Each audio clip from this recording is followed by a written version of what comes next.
It's always great to hear your voice. And I wanted to, the announcement that came out today by Baylor that they were going to honor the 74 team, the Miracle and the Brazos, the Southwest Conference title.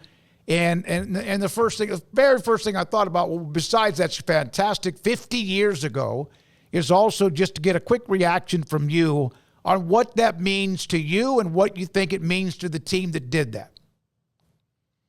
Well, I thank you, Smoke. You're one of my favorites. I think you know that. And for you to write about this amazing story is very pleasing to me. So I'm here available. Answer any questions you've got. It would now, be, yeah, go ahead. No, I'm just going to say it's an open door. You just ask it and I'll answer it. So besides the win and besides what that year meant, is there anything else that stands out about that team besides 100 things that maybe has never been told or something you would like to share? Well, I think one of the things that was sort of interesting is that it became, through the media, the Miracle on the Brazos. And we, as a coaching staff and a football team, and those that were involved with the team, never thought of it as a miracle, but that was the catchy thing for the media, and that's sort of how it went down. But it was planned, it was developed, it was executed by a coaching staff and a football team that took on the moniker that sort of went nationwide, is that they believed that they could beat Texas. And then they did it. But in order to do it, they had to have the proper plan and execute that plan. And so, it seems simple when you talk about it and everybody say, oh, well, it was a big miracle. Well, it was a planned miracle, if you want to put it that way. Mm-hmm. Yeah, and it wasn't easy. That year started out, you played number one OU. That's the team when Switzer had those great teams at OU. He had a bunch of them. Yep. Missouri, you lost on the road at Missouri, so you had back-to-back. Then you beat Oklahoma State, won at Florida State in that memorable finish, won at Arkansas. So you gained some momentum, lost it to A&M. But that's just looking at the name. Eventually Texas and Texas Tech also ranked. Looking at that schedule in itself was amazing, or is amazing. Yes, it was a road killer is what it was. And but we survived it and came out of it with a lot of confidence. And also that was, I think, very important as we went into the conference. And when we played University of Texas, that particular football team had no fear. They had been up against some of the best in the nation. They knew that they could compete and win against the top people. So it was, I never resented the Miracle on the Brazos, because I understood that it was a miracle to most people, the high percentage of the people. So I never resented that, but it was a planned and an executed plan by a group of young men that believed that they could do it. And there's been a lot said and made about the concept of I believe, which I wrote a book about it. But that was the real key, to tell you the truth, because Texas had been dominant over the years. And here comes Baylor, who had been the bottom of everything, now comes up against the top team in the conference and have played like they believed they could win, and then they did win. Why that team? Why did you mentioned it was planned, and we mentioned the schedule was just brutal. I mean, it kind of opens up your eyes. You never dodged people. You played anybody, anywhere, pretty much any time. Kind of during that time, the tougher. That was kind of the swagger we had. Line them up, we'll play them. and you did. And it was very good for our football team because we had been against some really good football teams, and of course Texas was the best in our league. And so coming into that, our football team and our coaching staff had no fear at all because we had competed against really good football teams.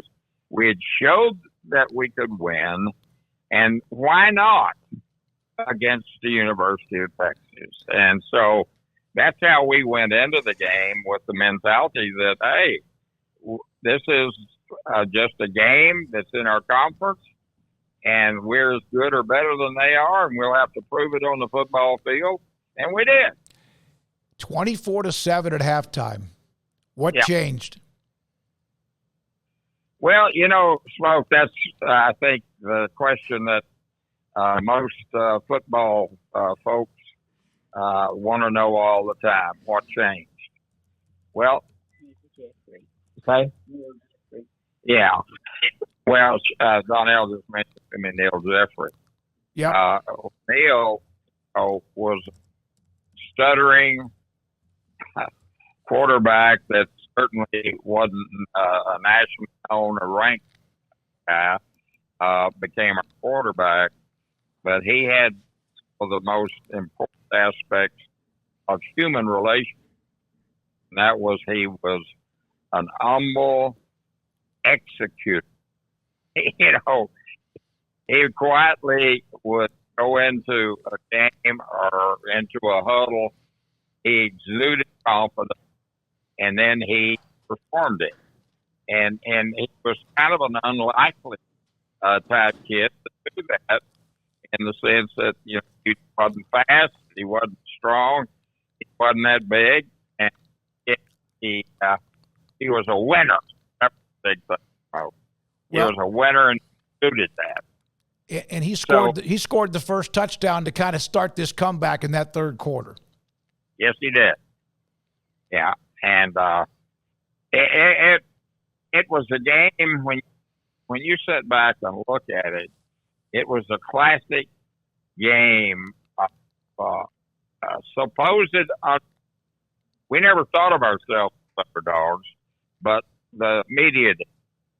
And so here's the classic case of an underdog rising to the occasion and successfully executing a plan that had been devised, worked on, and actually worked when we put it into effect. And so it was one of those really amazing things to be a part of. And people still talk about it. People that were there, people that said they were there, talk about it all the time. So it was a great game, and a very important game for our program and where we were trying to take Baylor at the time. You beat a team with Earl Campbell, Roosevelt Leaks, Raymond Claiborne, and others who were on it. And because Texas was always loaded, and yet you were able to beat a team with guys who are now in the College Football Hall of Fame. And we know what Earl is. He's in the Pro Football Hall of Fame.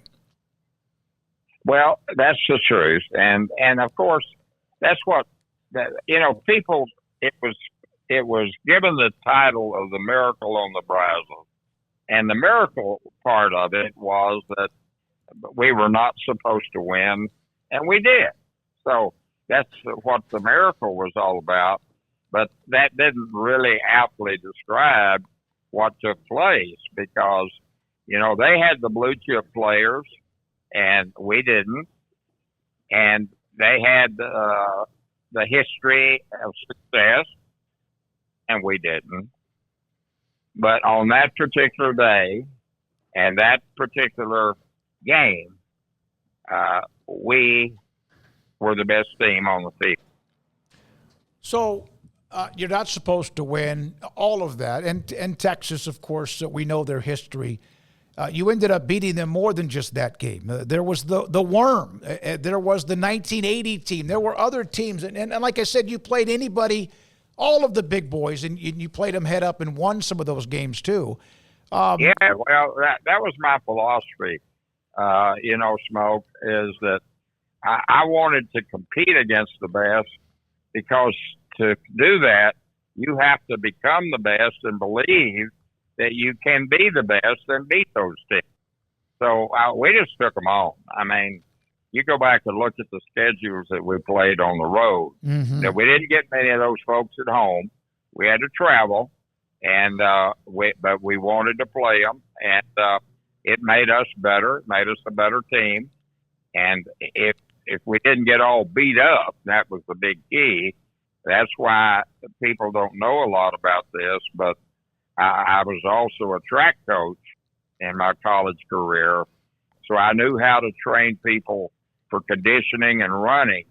And so we were probably, Smoke, one of the best conditioned teams through 4 quarters in any game of any team in the country. And that was a little thing that nobody really thought about or knew about. But our kids took great pride in the fact that they knew what they had to give in the 4th quarter. Coach Teaff, the Hall of Famer Grant Teaff, and without question, the number one first ever guest we ever had on this show when we began it back in April of 2020, and we've sat down so many times and looked back at the history. Just a couple of more things, Coach, and thank you as always for your time. What did that win actually in the end mean to Baylor? Well, I think the big thing that it meant to the Baylor and Baylor people is that we could play the best in our conference toe-to-toe, and we could win. And they knew we did it the right way, and we brought in youngsters that maybe Texas did not take because somebody was better than they were. But through our development program, by the time those guys were ready to play, they honestly were as good as anybody. And it just surprised so many people, but it was no surprise to us, and it certainly wasn't a surprise to our team that they could line up against anybody and win. All right, so how much did that help? Because you were a great recruiter to get players to come to Baylor. We know all the stories. When you had basically no facilities. You had the stadium that was well off of campus. We know about the locker room that was basically like a closet. J.J. Joe was discussing that the other day, was underneath the stands. That didn't change the facilities immediately by no means, but what did it mean when you picked up the phone or go to visit a school, to go visit a prospect, at least that particular win and also winning the Southwest Conference? Well, it was huge, as you can imagine, Smoke, because people love winners. And not only do the players, but the parents and the aunts and the uncles gravitate to that area. So that's what made the difference for us, is that we were able to win, back up what we believed and what we talked about. And then that made it very, very easy for us to recruit, although at the time we didn't have the equal facilities to Texas and other schools that we were competing against. But we had that one thing that young people were looking for, was a place where they could come and be the best they could be and be a part of a winning program. And that's still true today. Anybody out there that's coaching at any school, if you can establish that, then you can grow a program that competes. You had a great staff and continued with guys that had won elsewhere, and we know about when they even left Baylor or when you were no longer the coach and how successful some of them were and legendary. What was it about you? Coaches can tell, looking at a player, whether they're in T-shirts and a short or on film or in person at a game, if they have that in them. Yet you weren't going to always get the dudes, at least the blue chips. But you cultivated, you developed the talent. Is that just something that is just like an instinct you've had inside of your eyes and brain? You know, you hit on something that few people have really thought about. But see, my background coming in from the small schools where we didn't have the money, we didn't have the facilities. So how do you go about recruiting the kind of individuals that can become winners in that circumstance? And so that's what's my background, is that I knew how, coming into a place like Baylor, I knew how to recruit and how to select youngsters that are going to be totally different 3 years from now. Mm-hmm. You know, they are what they are at this point, but what are they going to be 3 years from now?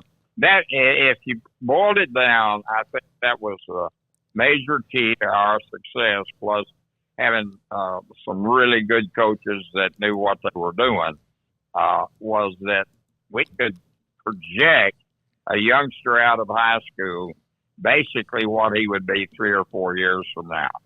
And a lot of schools went for the top blue chippers at the time. And interestingly enough, some of them were peaked out. You know, they never got any better. They stayed where they were, which was good, but they never really developed. And so we selected youngsters that 4 years from now, they're going to be totally different physically, mentally, and even spiritually. What is it like to watch as you do your children, grandchildren, or others? What is it like as a coach to see that they have that potential and then they meet it? Is that like the ultimate, like your heart warms up watching a young athlete become or reach their potential? Absolutely. And here's another thing, you know, Smoke, that people don't realize is that when you start with a youngster, you can see potentially what he's going to be. He may not can see that, or he may be overestimating what he can be. Sometimes they do that. But to be able to see that and figure a way to develop talent, that skill, attitude, that determination, that belief, if you will, that they can do in that team, they can beat anybody. And that was a real key to what we were able to do. We recruited youngsters that had potential for development. At the time, Baylor couldn't go out and get a so-called blue chipper, but we took guys that in 4 years could beat the blue chipper. All right, so they're going to honor the team, the memory, the team, the players, coaching staff, anyone attached to that team 50 years ago in November, but they're going to honor the team in September before, or the weekend that they're playing the Air Force Academy, which to me is really, really cool that they're going to be in town for that game. What is that? Yeah.